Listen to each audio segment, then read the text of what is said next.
Assalamualaikum warahmatullahi wabarakatuh. Alhamdulillah rabbil alamin. Wal 'aqibatu lil muttaqin wa la 'udwana illa 'alal zalimin. Asyhadu an la ilaha illallah wahdahu la syarika lah wa asyhadu anna Muhammadan abduhu wa rasuluh.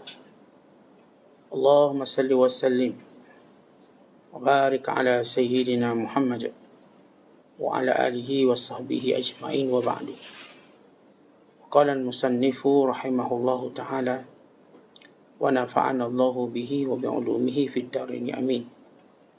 Telah berkata Imam al-Allamah Syekh Abdul Qadir Al-Jilani, semoga Allah Ta'ala merahmatinya dan kita mendapat manfaat serta barakah ilmunya. Celaka engkau, jangan ingatanmu hanya mencari ilmu semata. Sebagaimana tiada berguna dakwaan tanpa ada bukti. Sebab ilmu itu tiada berguna tanpa amal. Nabi SAW telah bersabda, ilmu itu menyeru untuk diamalkan. Jika diturutkan seruannya, kalau tidak dia akan pergi. Dihilang keberkatannya. Dan yang tinggal hanya pengajiannya sahaja. Tegasnya yang ada kulit sahaja dan isinya sudah pergi. Wahai orang-orang yang tidak mengamalkan ilmunya, seorang kamu sibuk menyempurnakan syair dengan ibaratnya, kefasihannya serta balaghahnya. Tetapi terhadap ilmunya, kenapa tiada amal dan ikhlas? Kiranya engkau didik hatimu itu, nescaya semua panca inderamu ikut terdidik. Kerana hati itu ialah raja bagi semua panca indera. Dan bila panca indera sudah terdidik, maka semua rakyatnya akan turut terdidik pula. Ingatlah, ilmu itu kulit, manakala isinya ialah amal. Hanya seni kulit itu dipelihara ialah kerana isinya yang mendatangkan faedah. Tetapi jika kulit itu tiada mempunyai isi, apa hendak dibuat dengan kulit itu? Begitu juga jika isinya itu tidak mendatangkan apa-apa manfaat, hendak dibuat apa dengan isi itu? Ilmu itu sudah menghilang. Kerana bila dia tidak diamalkan, dia tetap akan pergi.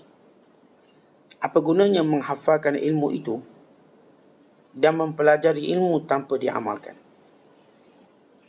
Wahai orang alim, jika memang engkau hendakkan kebaikan dunia dan akhirat, maka amalkan ilmumu itu dan ajarkannya kepada manusia.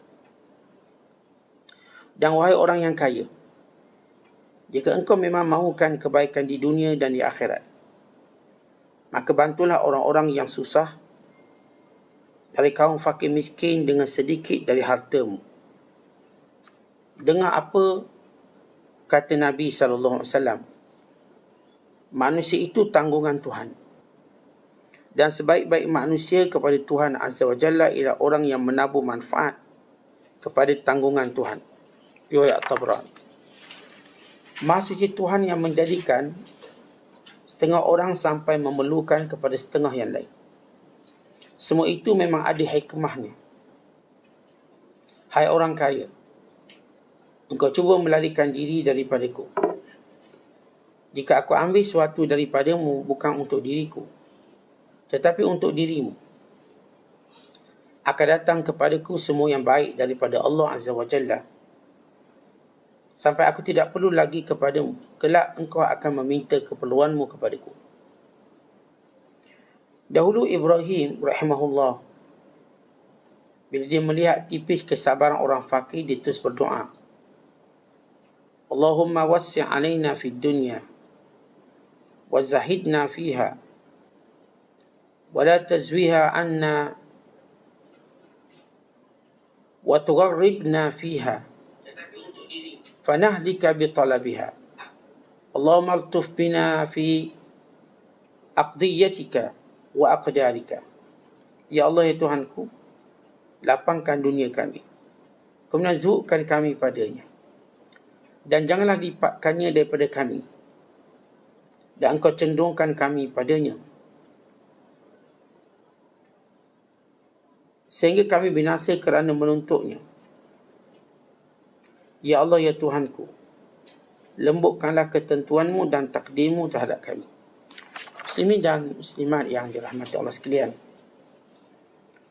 ada dua golongan manusia yang kita disarankan untuk dengki pada mereka. Dengki yang dimaksudkan dinamakan ghibtah. Itu kedengkian yang mulia untuk memperoleh pahala seperti mereka. Ini disebut dalam hadis la hasada illa fisnain atau illa fisnatain. Tidak boleh dengki melainkan pada dua golongan. Yang pertama, bila disebut golongan yang Allah beri di harta, maka digunakan dengan cara yang Allah redai. Yang kedua, golongan yang Allah berikan dia ilmu, maka dia beramal dan mengajar pada manusia. Tetapi dua golongan ini juga boleh menjadi golongan yang paling malang dalam kehidupan dunia, apatah lagi akhirat, bila dia punya ilmu dan dia tidak beramal, bila dia punya kekayaan tetapi dia tidak menginfakkannya pada jalan Allah. Maka Syekh Abdul Qadir menyebut dua golongan ini secara spesifik. Pertama, golongan berilmu. Yang kedua, golongan yang mempunyai harta. Adapun golongan yang berilmu, maka musibah yang menimpa mereka bila mana mereka tidak mahu beramal dengan ilmu, atau tidak bersungguh beramal dengan ilmu, atau tidak ikhlas dalam ilmunya, ataupun tidak mendapat manfaat yang banyak daripada ilmunya. Kerana itu para ulama menyebut tentang afatul ilm, penyakit-penyakit yang menimpa ilmu. Tuan-tuan, kalau kita tanam pokok yang kita tanam ini dia ada nilai besar. Katakan tanam musang king sebagai contoh, ini nilainya besar. Atau orang yang tanam bunga yang paling indah di dunia. Apapun tanaman atas dunia, dia akan terdedah dengan penyakitnya tersendiri, yang akan makan daun, batang dan sebagainya. Kalau namanya pokok buahan sebagai contoh, maka belalang cenderung makan daunnya. Tapi aneh, belalang dia tak makan lalang. Lalang-lalang yang banyak, rumput-rumput yang banyak tidak dimakan oleh belalang. Dia cuma makan tanaman yang mengeluarkan hasil. Padahal nampak rumput lebih hijau. Sebab rumput dia ada musuhnya yang lain. Musuhnya cuma racun, manusia racun dia. Tapi pokok-pokok yang kita tanam, nilai dia, maka macam-macam serangga datang. Siput babi datang, belalang datang, ladybird datang, serangga itu, serangga ini, hama datang, dia rosakkan. Maka kita juga kena tahu bila kita ada ilmu, satu, atau kita sedang menuntut ilmu, maka penyakit-penyakitnya pun datang. Jadi kita kena tahu setiap penyakit ada penawar dan ubatnya. Penyakit ilmu yang pertama ialah penyakit lupa. Ini penyakit pertama bagi ilmu. Siapa pun bila belajar, maka lupanya lebih cepat daripada ingat dia. Kita hari ni belajar, katakan setengah jam, tuan-tuan ingat, habis je kelas, lupa semua. Ingat sikit je. Apa dia ingat? Ustaz tengah betulkan serabang, tu dia ingat.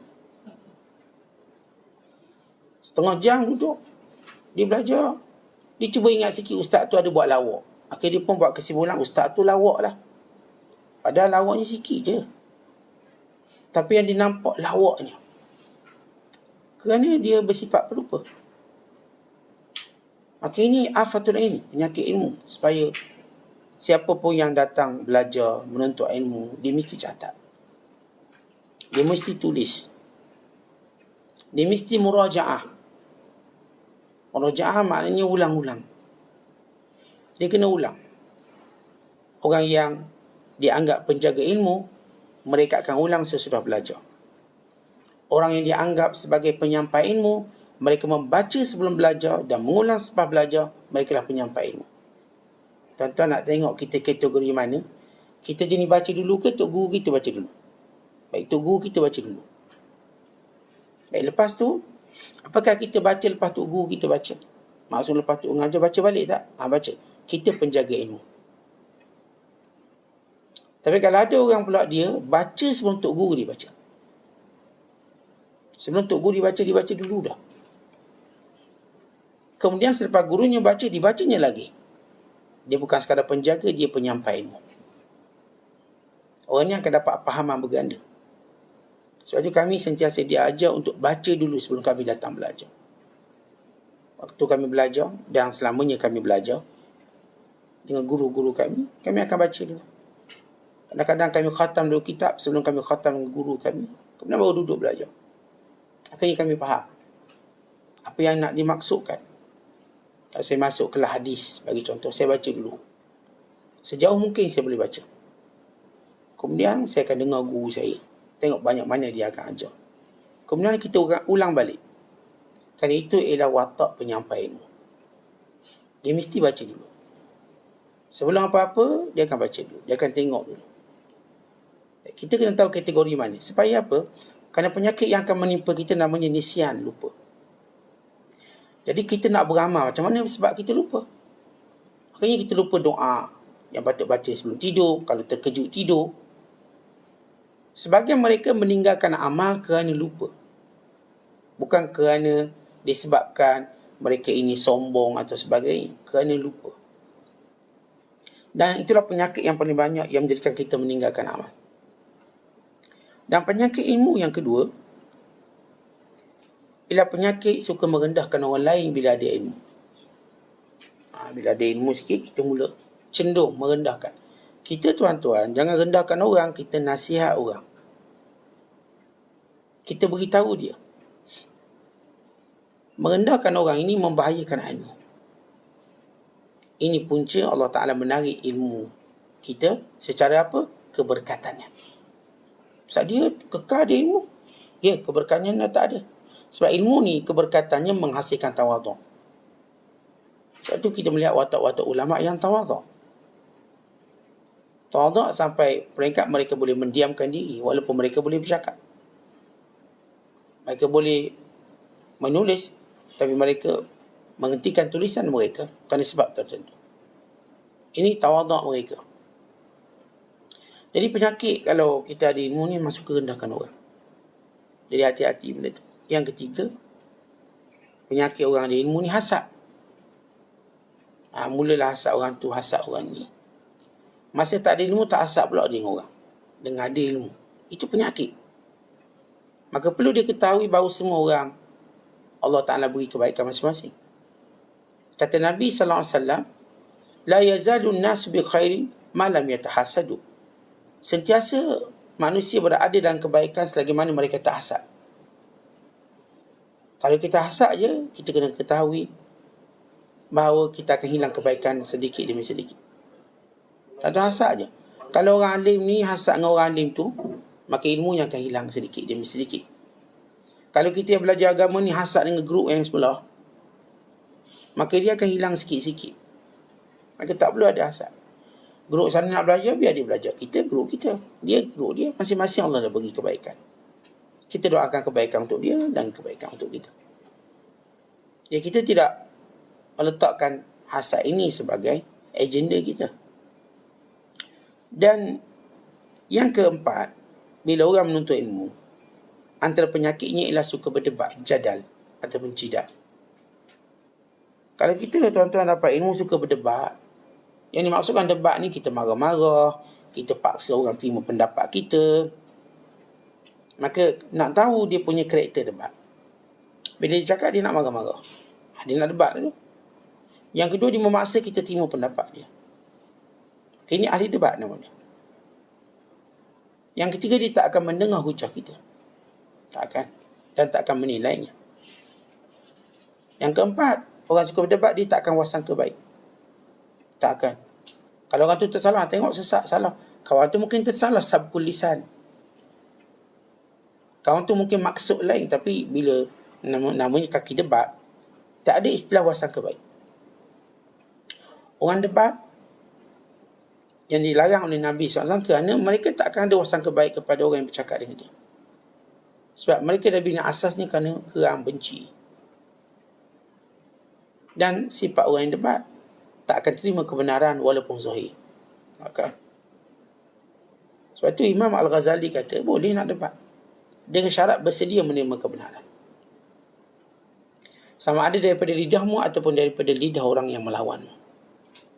Boleh. Dan tanda juga orang ni suka debat ialah dia nak kemasyhuran. Sebab itu dia tak nak debat-debat tertutup ni, nak debat terbuka biar orang tengok semua. Ada orang kata, Ustaz, kadang-kadang kita kena debat terbuka sebab apa yang dibawa ni memberi kesan pada ramai orang. Ramai orang. Baik, saya katakan dalam hal ini ada dua keadaan. Kalau sekiranya dia orang ahli tuqa wassalah, dia orang baik, maka sebaiknya didebat secara tertutup, kemudian dia yang akan jelaskan kesilapan dia. Kalau dia memang dikenal ahli salah, orang baik-baik, dia pun keluar statement yang tak tepat misalnya, lalu kita debat secara tertutup atau bercakap secara tertutup, nanti dia akan betulkan dalam kuliah-kuliah dia. Dia kata dulu saya ada silap, maka saya maksudkan begini, biar dijelaskan. Yang kedua, kalau dia memang orang, kalau bahasa kampung saya panggil kerakeng, atau orang Arab panggil ajmah, kita katakan orang yang arrogant, keras kepala. Memang dia ni keras macam ni. Yang ni barulah boleh didebatkan secara umum. Boleh. Kalau dia jenis keras kepala. Dan dia membawa kesesatan yang menyebar pada orang. Boleh debat terbuka. Siapa keras kepala? Tapi tuan-tuan, kalau saya kata kita kenal dia ahli solah, orang baik-baik, mereka adalah pendapat mereka, pandangan. Dan mereka memilih untuk secara tertutup. Dan kita tengok kalau dalam tertutup, kalau kita rasa kita berada pihak yang benar, dan kita nampak hujahnya cuma sangkaan, tidak ada dalil, maka kita minta lah dia sebagai satu tanggungjawab agama supaya membetulkan keadaan itu. Maka ini kita kenali ahli debat. Dan debat ni penyakit orang ada ilmu. Orang tak ada ilmu, dia tak nak debat. Dan penyakit yang paling besar yang ni disebut oleh Syekh Abdul Qadir, yang ni tidak beramal dengan ilmu.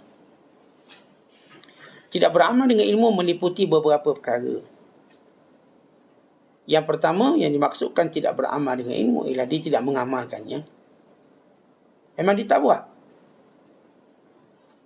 Ini yang disebut dalam hadis Nabi SAW.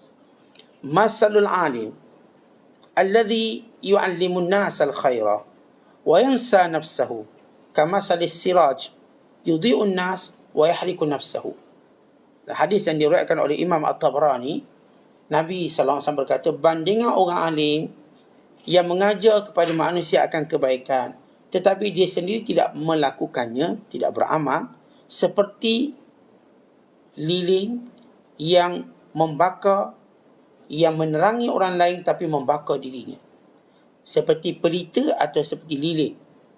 Kita selalu sebut guru seperti lilin pada anggapan pengorbanan seorang guru.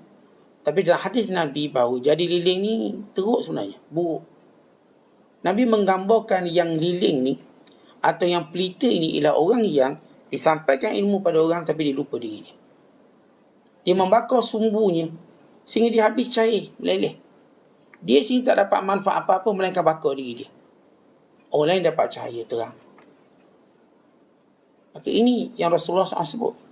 Habis macam mana kita dengan orang Melayu, kita ada kiasan kita, tiba-tiba hadis kata lain. Macam contoh, kita kalau sebut tangan panjang, mencuri. Dalam hadis disebut tangan panjang tadi memberi maksud orang yang pemurah. Bukan dalam bahasa Arab disebut tangan panjang, yadun tawilah, itu orang tangan yang berperanan baik. Jadi macam mana kita nak harmonikan perkataan yang dalam budaya kita perkataan tu maksud begini, tapi dalam hadis maksud lain. Maka kita katakan likulli maqam maqal, ikut tempat. Kalau kita maksudkan dalam budaya Melayu kita bercakap guru seperti lilin, Kita pun buat lagu, guru seperti lilin. Kita pun buat lagu, kita pun nak jadi lilin, kata kita. Lagu kita. Dengan maksud menerangi orang lain, mengorbankan diri. Kalau maksudnya begitu, maksud memberi pengorbanan, kerana setiap perkataan juga memerlukan pada maksudnya apa maksud. Kadang-kadang perkataan tu seperti hina, tapi dia ada maksud lain. Walaupun kadang-kadang kita terpaksa tinggalkan perkataan itu, kalau sekiranya ia boleh menimbulkan kekeliruan. Setengah-setengah makanan tu macam kita panggil ni badak berendang. Kuih badak berendang. Tengok kawan kita pula besar, dia berkecil hati dia sebut. Misalnya, maka kita patut tinggalkan. Atau setengah panggil adalah istilah Islam yang menghina.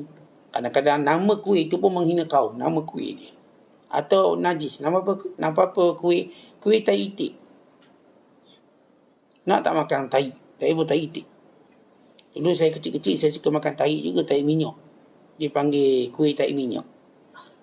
Mak kita bila buat minyak, dulu kan kita tak kenal minyak-minyak saji apa seremoni, tak kenal. Mana kenal? Mak saya pun tak nak kelapa, masak kelapa.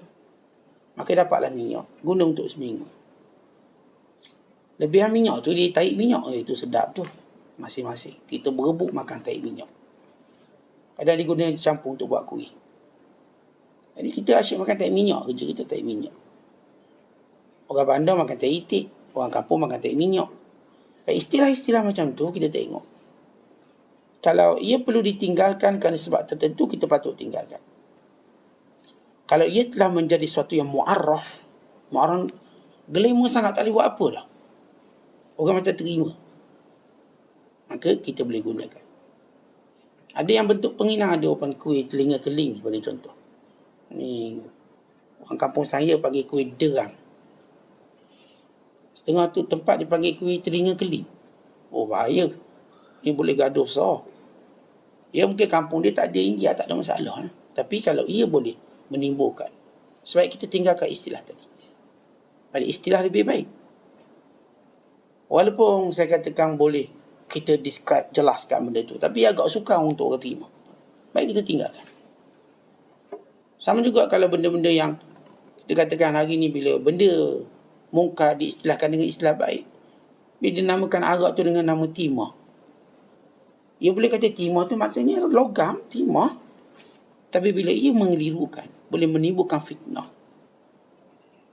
Maka ketika itu, sepatutnya kebijaksanaan bagi tidak menggunakan kalimah tadi. Jadi kalimah itu penting digunakan, ataupun saya katakan memilih kalimah itu salah satu daripada seni yang Islam tuntut. Memilihnya. Tidak menyebut perkataan yang mungkin menimbulkan sesuatu malapetaka, perbalahan, penghinaan, semua perlu dielakkan. Kita tak perlu bersungguh-sungguh nak pertahankan kalimah, kerana patut kita pertahankan keharmonian. Yang patut kita pertahankan ialah berkait dengan ukhuwah, berkait dengan kemanusiaan. Itu lebih tinggi daripada kalimah itu sendiri. Kerana setengah-setengah kalimah tadi, saya kata boleh bawa pada perpecahan yang besar. Maka kita kata jangan gunalah kalimah ni. Kenapa nak gaduh pula? Sebagaimana kita menolak mereka menggunakan kalimah-kalimah yang tertentu dalam mensifatkan perbuatan syirik mereka. Kita tak benarkan. Ia menimbulkan kekeliruan. Maka ini yang kita maksudkan.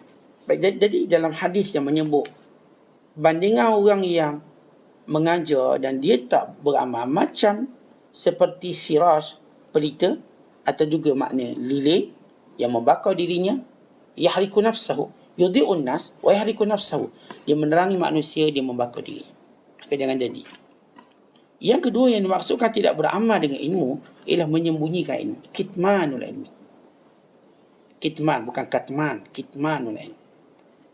Jadi bila seorang ada ilmu, yang tadi dia tak beramal dengan ilmu, maka itu satu bentuk afat daripada ilmu tadi.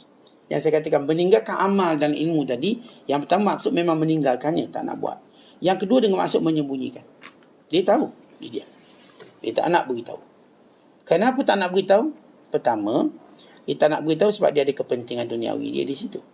Maka dia tak nak nasihat menteri-menteri, orang-orang yang memang dia duduk di bawahnya. takut nanti terjejas penjawatannya ataupun pendapatannya, maka dia pun sembunyikan. Maka ini orang yang tidak beramal dengan ini.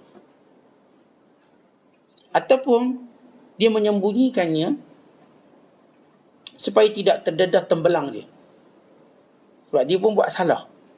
Nanti kalau dia beritahu ilmu tu, orang pun nampak dia salah. Maka tak boleh beritahu lah. Sedangkan Nabi SAW, pada benda yang menzahirkan kesalahan Rasulullah pun Nabi tetap beritahu. Teguran Allah pada Nabi SAW, Nabi tetap baca teguran itu. Nabi tidak menyembunyikan. Sebab di antara sifat Rasulullah SAW ialah tabligh. Apa yang maksud tabligh? Menyampaikan. Lawan pada tabligh kitman, menyembunyikan.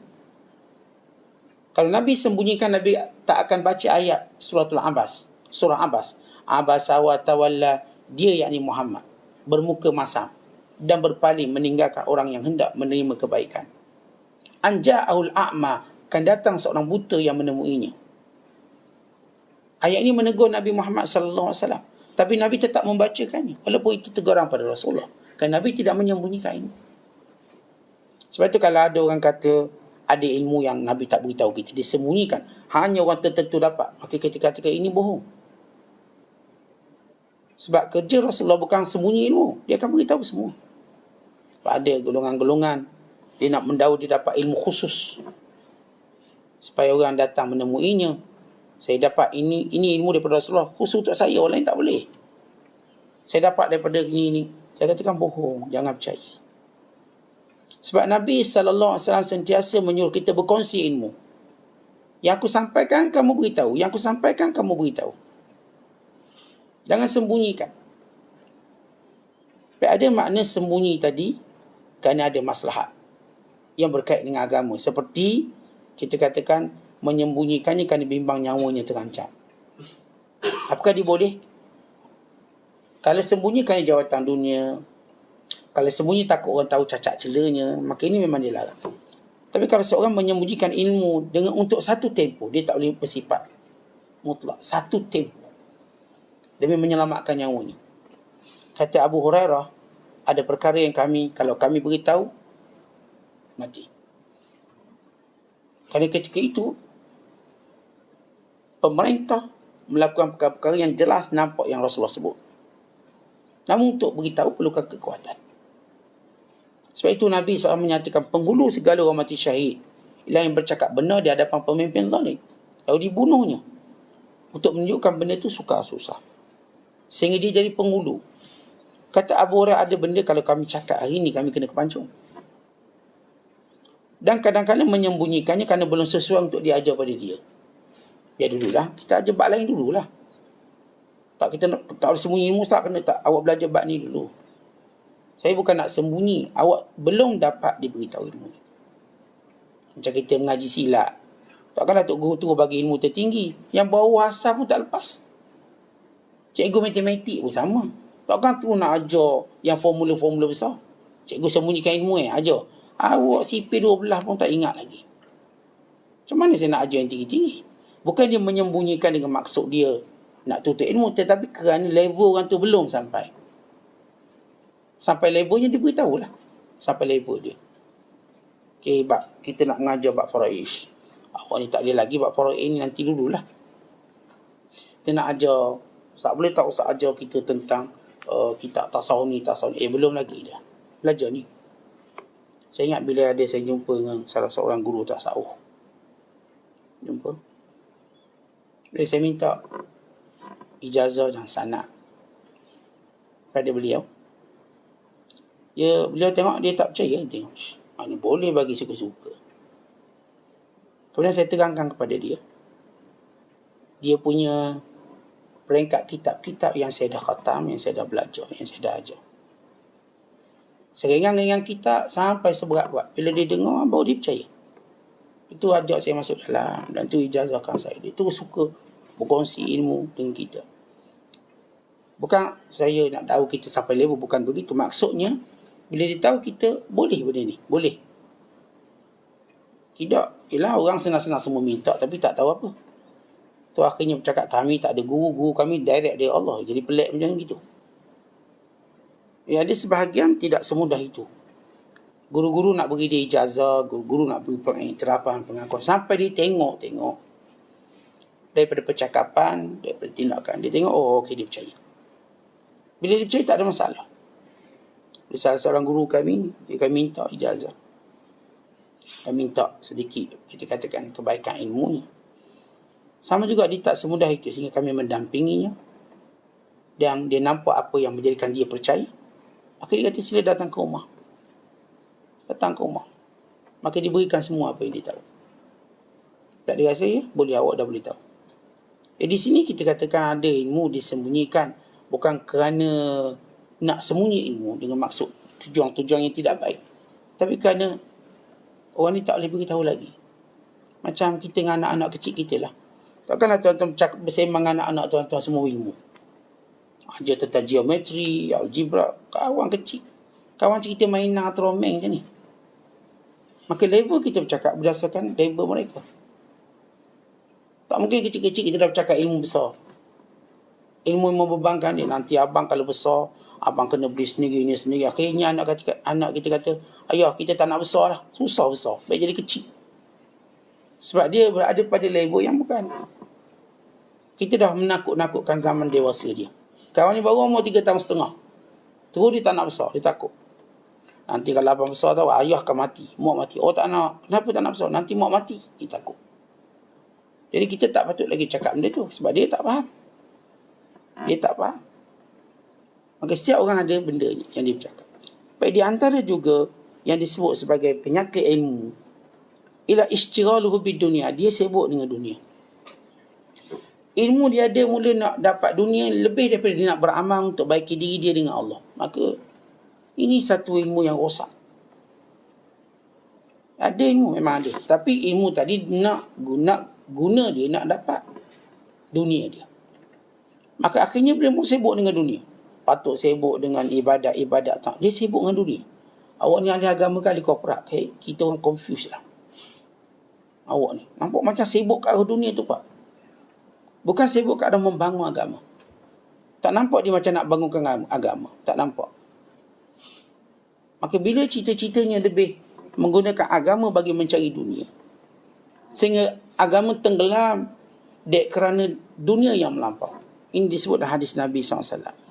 Man kanatil akhiratu hammahu, ja'alallahu ghinahu fi qalbihi, wa jama'alahu syamlahu, wa atathu dunya, wa hiya raghimatun, wa man kanatid dunya hammahu, ja'alallahu faqrahu baina aynayhi, wa farraqa alaihi syamlahu, wa lam ya'tihi minad dunya illa ma qaddara lahu.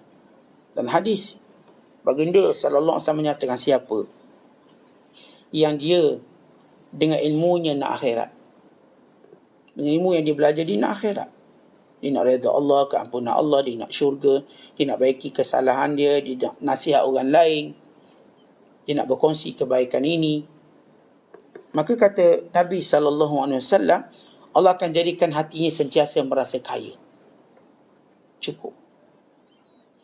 Dan Allah Ta'ala akan susun seluruh urusan hidupnya. Dan juga mengumpulkan segala kekuatannya. Dan dunia datang kepadanya dengan penuh hina. Dunia itu datang dengan penuh hina. Apa maksud penuh hina? Dunia ni tak boleh lalaikan dia. Dia tak boleh even lalaikan dia daripada solat. Apatah lagi solat jemaah. Apatah lagi perkara yang lain. Tak boleh. Nak datanglah. Kontrak berapa juta pun. Time belajar. Time solat jemaah dia. Time dia baca Quran. Sebab dunia itu datang dengan di bawah tapak kaki dia. Maksudnya dunia tak boleh beri kesan apa pun pada dia. Kerana benar jiwanya dengan akhirat. Tapi kata Nabi SAW, siapa yang dunia cita-cita dia, dengan ilmu agama dia nak dunia. Dia nak, kita dah baca kisah Barsisa, Bal'am bin Ba'urah. Dengan ilmu agama dia nak dunia. Dia nak kumpul pengikut, pengaruh, semata-mata dunia. Apa kata Nabi SAW? Ja'alallahu faqrahu baina ainai. Allah jadikan dia sentiasa tak cukup dengan dunia. Wa farraqa alaihi syamlah. Allah jadikan hidupnya tak tersusun. Dia tak ada kekuatan, tak susun. Dengan isteri, dengan anak-anak, dengan kawan, macam tak ada masa dia. Tetapi bila kita dapati diri kita ni tak boleh terurus, ketahuilah ia bermula daripada niat kita yang nak dunia. Tapi kalau kita nampak diri kita Masya Allah tersistem, ketahuilah kerana kita nak akhirat. Sebab dia letak nak akhirat. Kita kalau nak akhirat, dunia akan datang macam biasa. Tak kurang apa pun. Kalau kita nak dunia, kata Nabi SAW, dunia takkan datang melainkan apa yang menjadi kadar dia patut dapat. Itu je. Sebab semua benda Allah dah takdir berapa banyak kita dapat. Kita kerjalah siang malam, pagi petang, orang cuti pun kita tak cuti, dapatnya banyak tu juga.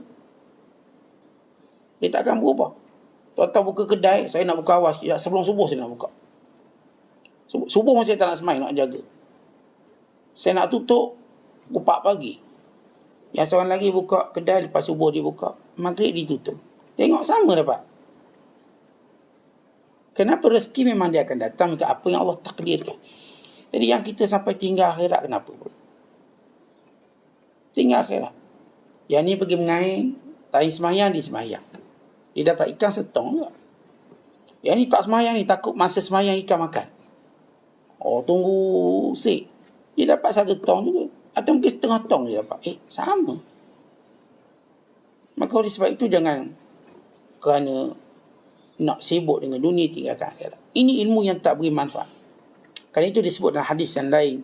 Allah Ta'ala berfirman, Ya bna Adam, tafaghar li'ibadati, amla' sadraka ghinan, wa asudda faqraka, wa illa taf'al mala'tu yadayka syughlan, walam asudda faqraka.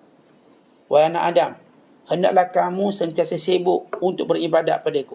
Yang ni beramal dengan ilmu, sibukkan. Dah tahu beramal, sibukkan. Kalau kamu sibuk beramal denganku, beramal untukku, maka akan kupenuhi dadamu dengan kecukupan. Dan aku tutup semua pintu-pintu kefakiran. Bukan pintu yang menghadap pada kamu, keturunan kamu pun tak pakai. Kata kita beramal sungguh ilmu kita ni, Allah tutup pintu fakir. Bukan kita, anak-anak kita pun. Anak-anak kita pun tak pakai dia. Sebab kita orang menuntut ilmu dan beramal dengan ilmu. Tapi kata Allah Ta'ala, wa illa taf'akamu, kalau kamu tak buat macam tu. Yani kamu tak seluruh diri kamu untuk beribadat padaku dan beramal dengan segala ilmumu, malak tu yadaika syughlan, akan kujadikan kamu sibuk sentiasa. Aku jadikan kamu sibuk. Walam asudda faqraka, dan aku tidak akan tutup pintu kefakiran. Kalaupun kamu kaya, anak-anak kamu miskin. Itu ramai kita dengar cerita. Dia kaya, anak dia miskin. Itu berlaku kepada Hisham bin Abdul Malik, Khalifah Islam selepas Umar bin Abdul Aziz. Dia khalifah, kaya. Harta dia masa dia hidup, 7 keturunan tak habis. Tetapi bila dia mati, anak-anaknya menjadi pengemis. Anak-anak jadi pengemis. Berada di pintu masjid. Siapa? Ni anak khalifah dulu. Setakat anak YB apa sangat. Anak ketua kampung. Ni anak khalifah. Khalifah ni maksudnya yang pegang negara. Pun anak dia boleh jadi minta sedekah. Tengok bila Allah buka pintu kefakiran. Kita kadang-kadang bangga, oh saya kaya, duit banyak, ASB, ASN, semua. Semua yang bentuk saham ada. Tiba Allah uji anak kita miskin. Kita cerdik ni, PhD lapang ada PhD. Anak kita yang bodoh. Tak cerdik macam kita. Bukankah ia juga kebodohan kita? Sebab kita ni tuan-tuan, kita akan rasa bahagia. Bukan kerana kita je bahagia, kita punya anak-anak kita bahagia. Tuan-tuan tak mungkin bahagia kalau anak-anak tuan tak bahagia. Kita Masya Allah beranak 18. Anak kita 18 orang. So anak kita kahwin tak dapat anak. Oi, ia mencabar kita ni. Padahal kita kata keturunan aku ni anak 18. Aku kahwin dengan mak kau. Ngandung je kerja mak kau ni. Sampai 18 orang. Itu yang hidup, belum kira yang mati. Yang mati adalah lebih kurang 5 orang lagi. Misalnya 20 lebih. Ni saya jumpa orang-orang yang anak dia 15, 20. Bila kita orang ta'aruf kat sekolah, berapa? Saya adik-beradik 19 orang. Terkejut kita, 19. Kita sebut kita 14, dia sebut 19 dia. Lagi kuat mak dia beranak. Ya kalau pun kita katakan kita anak ramai, tiba-tiba salah seorang anak kita tak beranak, oh kita terasa. Kalaupun kita tuan-tuan dulu pelajar cemerlang, SPM, STPM, A-level, O-level, semua jenis label-label ni kita lah best student. Anak kita semua gagal. Rasa tak kita cerdik? Oh, rasa bodohnya aku. Kita tuan-tuan bijak dalam semua benda ni. Tiba anak kita kena tipu. Kita rasa macam kita berbodoh sekali. Sebab kita terkesan anak-anak kita. Sebab tu kita nak berjaya. Kita menggunakan disiplin kita pada anak-anak kita. Kadang-kadang disiplin tu tak sesuai dengan anak-anak kita. Tapi sebab kita dah rasa kita dah berjaya dengan disiplin ini, dia pun kena ikut disiplin ni. Kita pun buat. Punya tak jalan. Sebab dia ada disiplin lain. Zaman kita kata, mana ada zaman saya main telefon, saya baca buku. Kita pun nak suruh anak kita buat macam tu. Tak berjaya. Sebab zaman mereka zaman telefon. Nak atau tidak, setuju atau tak setuju, tuan-tuan kena bagi dia kat telefon. Akhirnya, PDP dah buat ikut telefon. Belum jumpa cikgu, dia jumpa game dulu. Lepas jumpa cikgu, dia khatam dengan game juga. Orang yang ambil telefon, dengar kuliah ustaz je. Dia dengar awas. Nak dengar awas sikit boleh tak? Dengar awas. Ustaz ceramah 6.30, pukul 6 pagi ambil telefon. Setengah jam, dia bantai dulu main game. Maka kita agak kena fleksibel. Dah boleh main, tapi syarat. Biar benda tu kita tahu. Daripada kita tak tahu. Main game, jangan main game yang ni, jangan main game yang ni. Contoh lah. Main 1 jam, lepas tu dengar kuliah. Lepas tu kuliah tu biar catat. Kemudian begini, tuan-tuan kita perlu didik. Kita tak boleh kata, saya nak bawa acuan saya untuk didik anak saya. Tak boleh, acuan kita zaman dulu. Dia ada acuan baru. Tak sama, disiplin kita berjaya, takkan sama dengan disiplin mereka berjaya. Tak mungkin sama. Sama saya buat tak? Dia akan ada tekanan lain. Saya bawa cara saya mengaji pada dia mengaji. Maka dia akan ada tekanan lain. Sebab dia berada pada zaman tak macam tu. Saya ayah dulu pergi sekolah jalan kaki. Sebab tu ayah jadi bijak, otak bergerak. Jadi kau pun pergi sekolah jalan kaki. Akhirnya tak berjaya anak kita jalan kaki. Pergi sekolah tidur. Penat. Zaman kita semua jalan kaki, tak ada hal. Zaman sekarang semua mak ayah hantar, van sekolah hantar. Jadi kena ambil kira benda tu. Zaman ayah sekolah mana ada aircon. Kita kipas, pakai buku. Kita suruh anak kita buat tak jadi. Zaman sekarang kita mampu beli aircon, beli je aircon. Jadi kita tak boleh gunakan acuan lama. Setiap zaman ada acuan. Kan acuan ni lebih pada teknikal. Dan ini di antara kita namakan sebagai afatul ilm. Syekh menyebut yang terbesar daripada afatul ilm, penyakit ilmu, tidak beramal dengannya. Bila tidak beramal, tuan-tuan, kata Imam Al-Ghazali, al-ilmu bila amalin junun, wal amal bila ilmin la yakun. Ilmu tanpa amal, gila. Dia ada ilmu tapi tak beramal, memang gila apa? Orang yang ada senjata tapi tak guna untuk berperang, tak gila dia. Orang yang ada kenderaan, ada basikal, ditolaknya basikal. Dia tak nak gatih basikal. Tak gila nama dia. Nampak bajunya lengkap. Baju orang kaya basikal, lengkap daripada topi. Lepas tu kita ingat dia naik basikal, tak, ditolak. Ditolak 5 km ditolak. Ni gila, ni bukan gila biasa ni. Ni level gila maut kita panggil ni. Orang yang semua duduk kayuh. Kadang orang itu tak pakai baju seragam macam dia kayuh. Nampak cerdik sikit lah. Dia pakai seragam ni macam nak pergi berlomba. Carrying dah nampak. Lengkap ni. Baju, topi. Last kali dia pun tolak basikal tu. Sampailah 5 km habis trek. Berpeluh ni. Tengok peluh tu macam peluh kita juga. Tapi dengan tolak basikal kita pun cek. Dia ni okey tak okey otak dia. Kita kata ni memang gila lah. Memang gila. Dia, kita katakan, bila Imam Al-Ghazali rahimahullah kata, orang dia ilmu tak beramal, memang gila dia. Tapi orang yang beramal tanpa ilmu pula, dia takkan jadi. Al-amal bila ilm, dia beramal, tapi ilmu tak ada, tak jadi. Sembahyang patut sah, dia tak sah. Puasa dia patut sah, tak puasa. Tak sah puasa. Dia buat tapi tak sah. Ini disebut dalam hadis, ada orang yang sembahyangnya 60 tahun Tuhan tak pernah terima. Kenapa? La yutimmu ruku'aha wala sujudaha. Sebab dia tak pernah sempurnakan rokok dan sujudnya. Hanya seperti kanaklatil ghurab, macam patukan burung gagak. Dia sujud patut je. Dia tak ada tumakninah. Waktu dia rokok tak ada tumakninah. Akhirnya kata Nabi SAW, 60 tahun sembahyang Tuhan tak pernah terima. Pergi haji 5 kali, 6 kali, Tuhan tak pernah terima haji dia. umrah tak terima. Ini orang yang beramal tanpa ilmu. Jadi kita tengok belaka. Sebab dua-dua ni sama teruk. Yang ada ilmu tak beramal, teruk. Yang beramal tanpa ilmu pun teruk. Dua-dua sama teruk, dua-dua rosak. Kemudian sesudah Syekh menyebut tentang ilmu, Syekh menyebut tentang orang kaya. Kaya ni amanah, bukan kebanggaan. Bila orang tu diberi kekayaan, harta benda, maka Allah Ta'ala suruh dia tanggung hamba-hambanya. Kalau tidak, Allah akan ubah bagi pada orang lain. Disebut dalam hadis, An-nasu ayalullah, wa ahabbun nasi ila Allah Ta'ala anfa'uhum li'ayalihi. Rawahu Tabrani. Manusia itu adalah keluarga Allah. Ini keluarga. Di sini sebut tanggungan Allah. Dan orang yang paling Allah Ta'ala suka, yang membantu, yang memberi manfaat kepada tanggungan Allah ini, ataupun keluarga Allah ini. Dalam hadis yang lain, Nabi SAW menyatakan, Inna lillahi ibadan, ikhtassahum biqada'i hawaijin nas. Hubbibahum ilal khairi, wa hubbibal khairu ilaihim. Ulaikal aminuna min azabillahi yawmal qiyamah.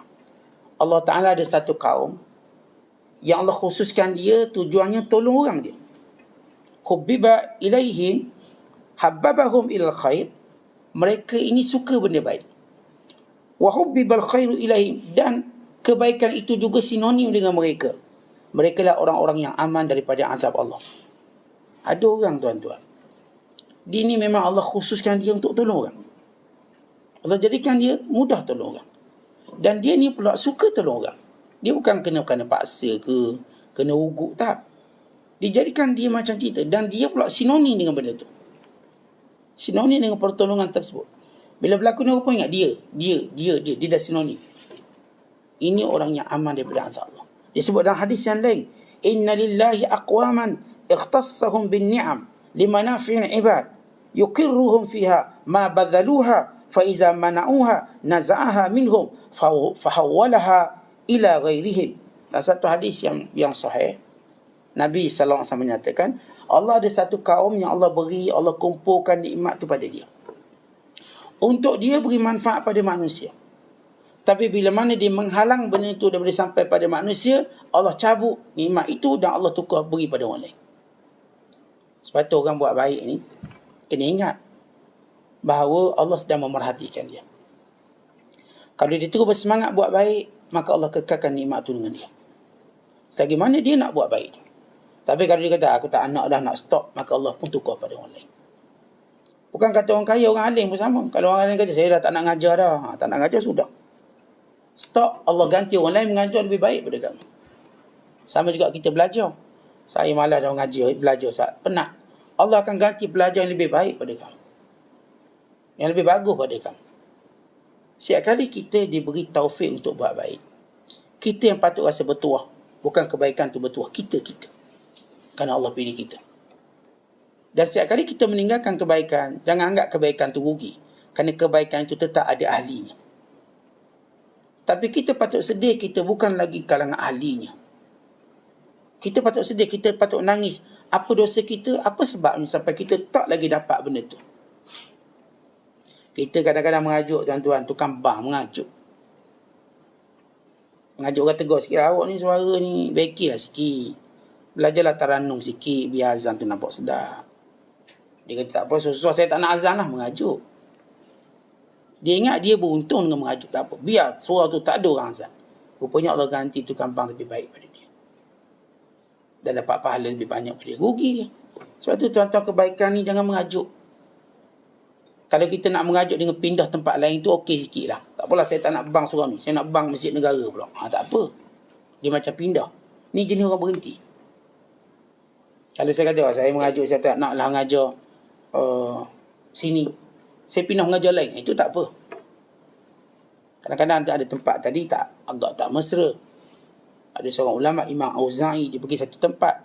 Tempat tu memang orang tak minat belajar. Jadi semayang balik. Dia kata, tempat ni orang mati belaka, tak payah. Kita duduk kat lain, pindah tempat lain. Pindah. Jadi kalau seorang tadi, tuan-tuan, dia Allah ilhamkan dia buat baik, dia cuma pindah, itu tak apa.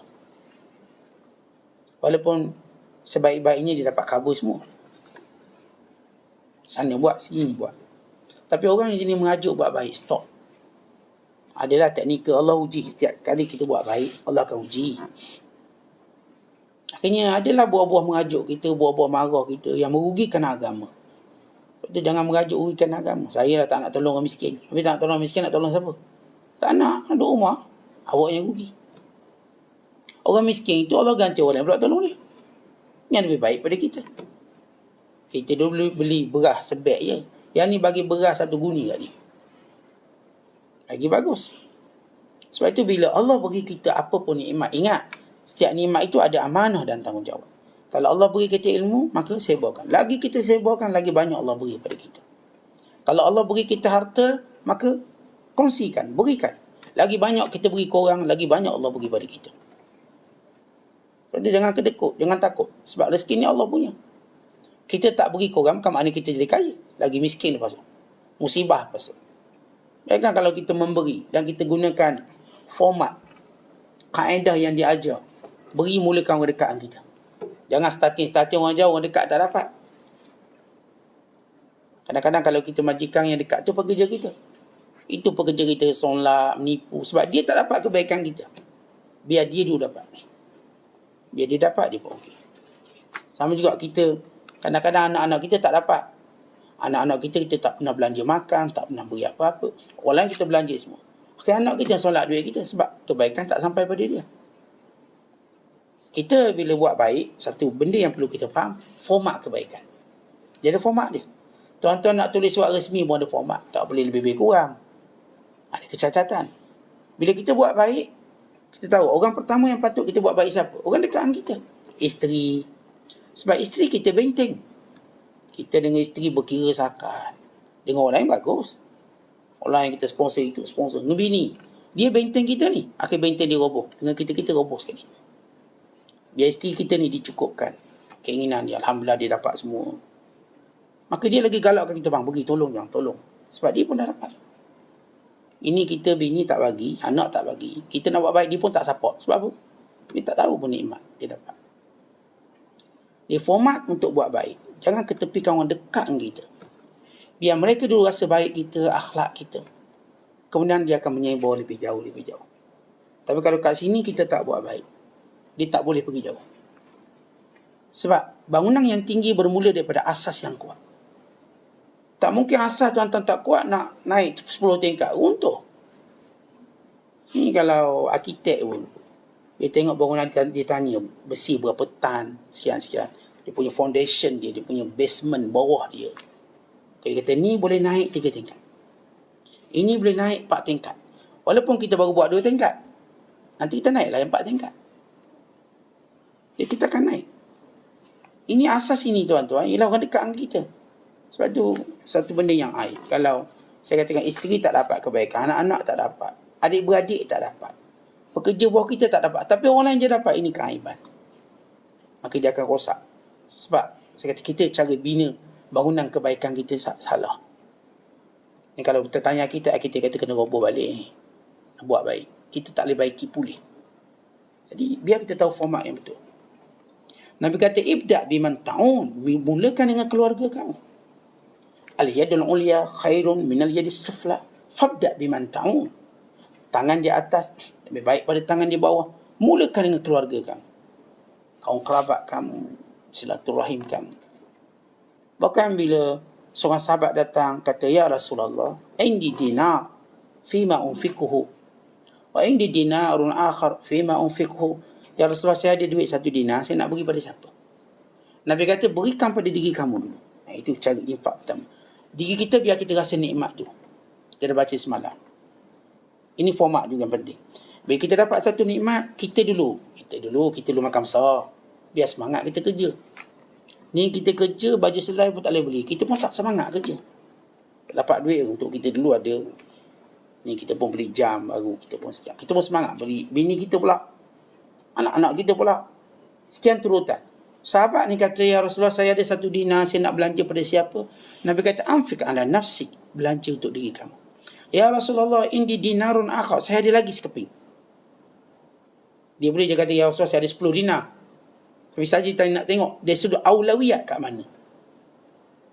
Lalu kata Rasulullah, berikan pada isteri kamu. Ada lebih isteri kamu, anak-anak kamu, beri pada mereka. Kemudian kata sahabat ni, saya ada lagi. Kata Rasulullah, beri pada mak pula. Ada lagi, beri pada ayah. Ada lagi, beri yang paling dekat, paling dekat, paling dekat, paling dekat. Al-aqrab, al-aqrab. Beri ke kakak, beri ke abang, beri ke adik. Yang dekat ni. Mak saudara, tok saudara. Lagi yang dekat. Dah tak ada dekat-dekat, terus saya bawa yang lain. Sebab mereka ni benteng. Itu kita sebut dalam hadis, sebaik-baik harta yang menghubung silaturahim. Jangan tuan-tuan abang kita label kita kedekut. Orang je kata kita pemurah. Sebab memang kita kedekut semua dengan abang kita. Berkira dengan abang-abang, dengan adik-adik berkira. Tapi dengan orang, lembut gigi kita daripada lidah kita. Kemudian Syekh menutup dengan doa Ibrahim bin Adham. Ibrahim bin Adham, dia tengok orang susah, dia susah hati tengok. Tetapi bila orang susah ni, dia simpati kita ada lah. Jadi kita pun akan carilah orang-orang berada, orang kaya untuk tolong. Tapi kalau orang kaya pun tak ada, apa yang kita buat? Kita doakan. Ibrahim bin Adham, dia tengok orang susah-susah, cari rezeki payah, dia pun doa, Allahumma wassi' alaina fid dunya, ya Allah, berikan kepada kami keluasan dunia dan jadikan kami zuhud padanya. Kami nak kaya tapi kami nak zuhud. Kami nak dapat harta tapi nak zuhud. Tak nak dapat harta kemudian tamak. Tak nak. Kita nak kaya, boleh beli benda tu, tapi kita zuhud. Kita dah sebut makna zuhud, kita letak nilai harta tu pada tempat dia. Time kita semayang lah. Time kita patut belajar. Maka harta tak boleh ikat kaki kita. Sebab harta tu bawah tapak kaki, bukan dia berada pada pergelangan kaki. Kemudian didoa lagi, wala tazwiha anna, ya Allah, jangan lipatkan, jangan engkau jadikan dunia tadi membelenggu kami. Wa tugharribna, dan menjadikan kami sayang sangat dunia. Fanahlika, kami akan binasa. Bitalabiha, dengan mencari dunia. Allah maltuf bina, ya Allah, lembutkan takdirmu, lembutkan ketentuanmu pada kami. Jadi tuan-tuan, memang kita tengok orang susah, kita pun bimbang kita susah, kita pun takut. Maka kita doa, ya Allah, lapangkan dunia. Kenapa kita nak lapang dunia? Sebab kita tidak buat sangka buruk pada Allah. Dan masa yang sama, kita nak dunia tadi yang kita tak cinta. Jangan baru dapat kereta baru tak pergi masjid dah.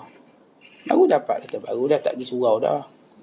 Baru dapat benda-benda nikmat kecil, kita dah lalai banyak benda ketaatan pada Allah. Maka jangan ada dunia. Dan kita juga ajar anak-anak kita, bila dapat benda-benda dunia, jangan lupa asas benda-benda akhirat yang telah dibuat jangan ditinggal, bukan ditambah. Berarti kita dah sebut, bila tanda Allah beri dunia yang baik, tuan-tuan makin bertambah amalan sesudah dapat dunia tu. Itu dunia yang diberkati. Tapi kalau dunia itu dia ada syukmun, celaka. Kita dapat aja, kita tu nampak tapak kita berundur ke belakang daripada agama. Dua perkara, ilmu yang diamalkan dan harta yang dibelanjakan. Dan dua ini kita dah sebut dalam intro, golongan yang patut kita dengki untuk memperoleh kebaikan. Bila kita ada ilmu, sibuk beramal. Bila kita ada harta, sibuk untuk kita menyebarkannya, supaya orang-orang yang memerlukan dapat manfaat. Dan kita nak jadi orang yang pertama, aman daripada azab Allah Ta'ala. Dan yang kedua, supaya nikmat itu kekal bersama kita. Nak nikmat itu kekal, kongsi. Nak nikmat itu sentiasa bertambah, beri. Nak nikmat itu terus kekal di hari kiamat kelak, ikhlaskan diri kita. Maka itu nikmat dan kehidupan kita. Wallahu bissawab. Assalamualaikum warahmatullahi wabarakatuh.